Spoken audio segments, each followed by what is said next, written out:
Hi, my name's Azzah, and this is my Women's Wisdom program, if you'd like to subscribe. And I'm interviewing a very amazing woman, Jennifer Butz. Butz, that's an interesting name. German, very German. German. Mm-hmm. Okay. And Jennifer, you do green growth, right? That's green right. growth. Mm-hmm. Can you explain what that is? Mm-hmm. Green growth is a type of approach to development that says it's a false argument to say we have to discuss either economic growth or environmental protection. Mm-hmm. That in fact, wise use of environmental resources, sustainable over time, economic growth that provides prosperity equitably, and social inclusion, meaning that jobs are created. So we're not just throwing technology at a problem, which actually removes job opportunities. So growth, environmental sustainability, and social inclusion all create the understanding of green growth. Oh, that's fantastic. So you work with governments, right? I previously did. So the last 2 years, I've been one of 3 directors for the Global Green Growth Institute. And my portfolio spread from Brazil to India, so 18 time zones, 2.9 billion people, and 2.9 billion people. Yeah. Fantastic. Right.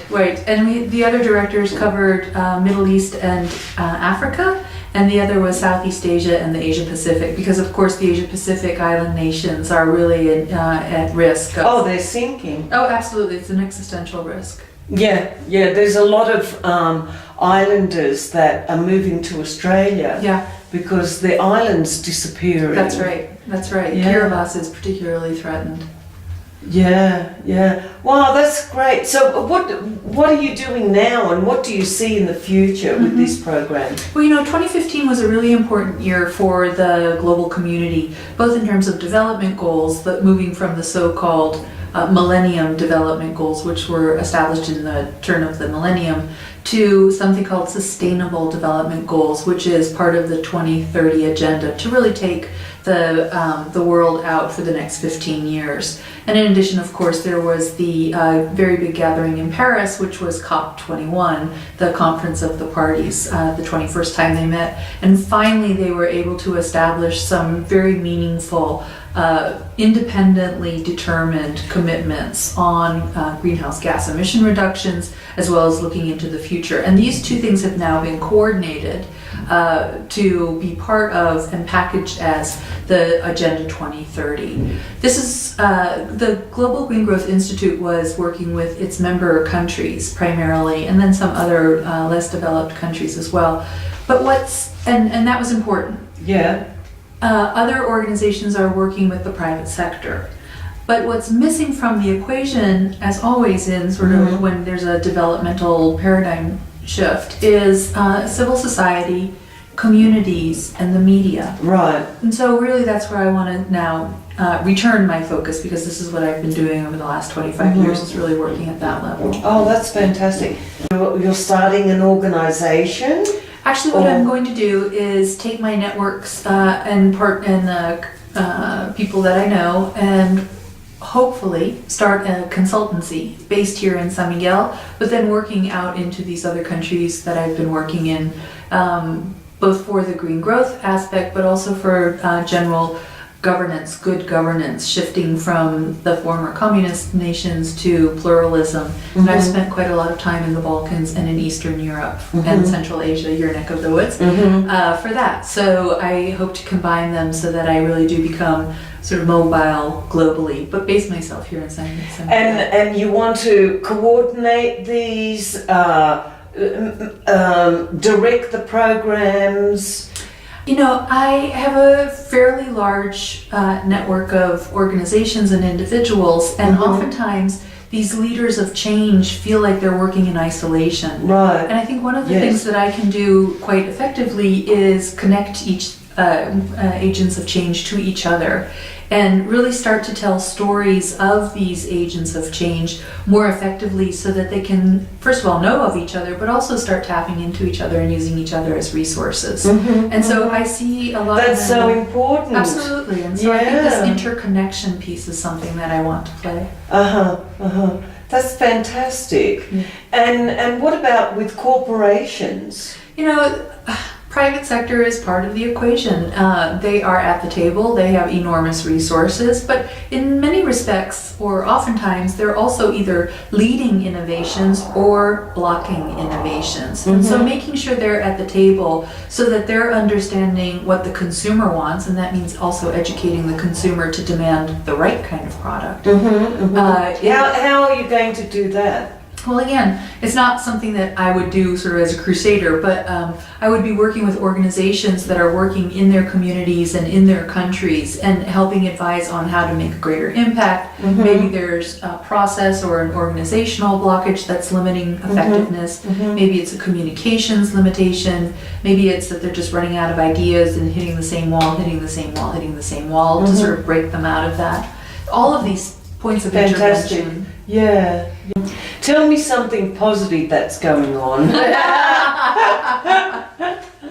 There really is a lot. You know, even in December, the countries came to the table with independently determined national commitments. And that's really what helped to create this breakthrough for the Paris conference. It wasn't the rich nations telling the little nations what they had to cut. It was the little nations saying, okay, this is what we feel like we can do, and this is what we feel like we're obligated to do, even though we didn't contribute so much to the greenhouse emissions. That's a huge change. Huge. And the fact that the developed nations respected that. Right. That's a sea change. And Yes. it sounds like it should be common sense, but it wasn't. Yeah. You know, at a micro level, there's a lot happening in cities. Cities really are globally becoming the engine of innovation and change. So it's a grassroots thing, is it? It's, you know, the People. think globally, act locally. That's really the manifestation now coming forward. And so, and also because it's easier to make changes at a municipal or at a community level, rather than say, okay, we're going to change the whole nation or we're going to change the whole world. And so it just becomes more doable. Right. And so there are a number of really interesting organizations that are, again, networking the innovations at a community, at a municipal level. There was one really interesting technology that was completely passive in Colombia. Somebody realized that they could take the kinetic energy of cars slowing down off of a highway ramp and transfer that to the grid. Wow. So that's what they are doing the beta testing. That's just one example. In another really exciting example, work done in Peru and in Colombia, again at the national level, have took two different tracks about how to protect the Amazon. And over the course of the late last year, the two ministers of environment and their vice ministers realized they could learn from each other.